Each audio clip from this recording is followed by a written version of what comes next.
what it means to be successful financially and the pressure it builds, right? Or it must build on you as a successful entrepreneur, the purpose of wealth, Right.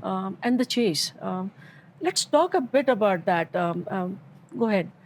So I think for me personally, and I guess that ties into this question also, these questions, these unresolved questions as to what am I doing? This is not what I really... This was which year, 2020? No, this was 2017, 18, 19. That's when we started seeing success. Okay. And I was very afraid of, success in not in the sense of products, technology. I mean, that is very satisfying, but success in the terms of, financial success accumulating. And it was very uncomfortable as to, what does this really mean? So I think it eventually started resolving so we set up Rainmatter Foundation in 2020. And you put pressure? You had a role to play.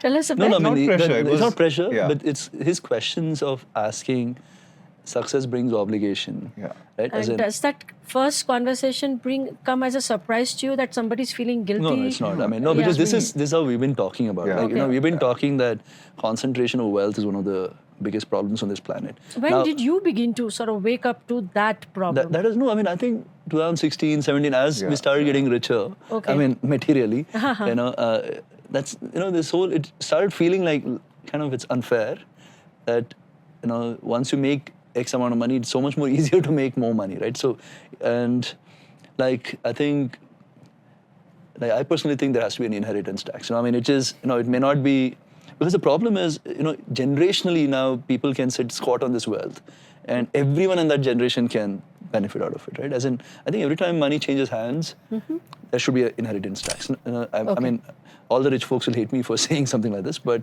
if you think about it, otherwise, it's a smart thing to do because there's inequality in wealth. I think eventually you'll end with a civil war or something like that. It cannot be that few people keep getting richer and richer and richer. I mean, historically, and I've been just rereading this Ray Dalio book, and he talks about, like, history of the planet, right? And every time there's inequality, there is some kind of a civil war. So I think proactively humankind should do something. I mean, I think people, wherever there's concentration of wealth, I think you need to use that to help the society in some way. And that, maybe he triggered those conversations, but that realization happened quite early. When I say early, like 2017, 18, etc. It was very natural. It wasn't one day, countless conversations, a lot of heartache. And just the two of you, or no? I mean, Nikhil also came many in. of us. Everybody. Actually, many of us at Zerodha. At Zerodha, right? These are all open conversations. And yeah, so I think setting the foundation, like actually think, like, I probably give 5 to 10% of my time to the foundation. I give more time to Rainmatter, the fintech, health, etc. Because even that, right, in our head, it's a way to give forward, right? As in all these investments that we're making, and not once have we ever gone to any of the we have invested in almost 100 startups today, have gone and said, oh, where is my return on capital, etc. We have structured it as a perennial fund, which means we are invested forever, right? And we're just, every time we go meet any of these guys, we're like, are you helping people do better with money? Are you helping people do better with health? Are you helping, the planet in some way? Right? I mean, that's our chase, right? As in, because I think, some of these large problems on the planet, I mean, can be solved by for-profit sectors.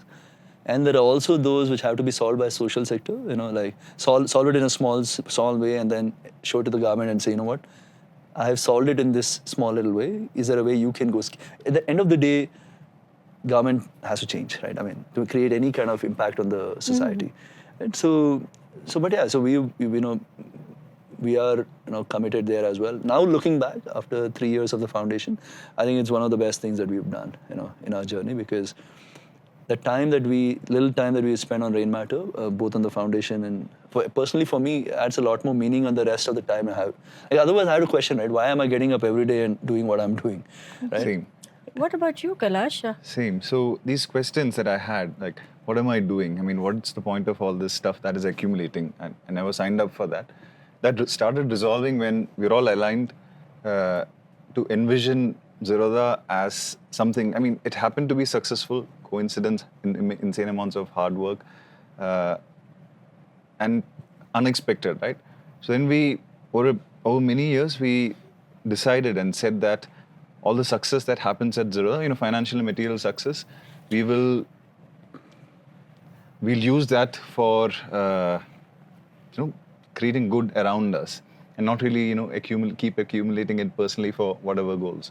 So once and we're all practically aligned on that, but we didn't really have a means, and I had so many doubts and questions.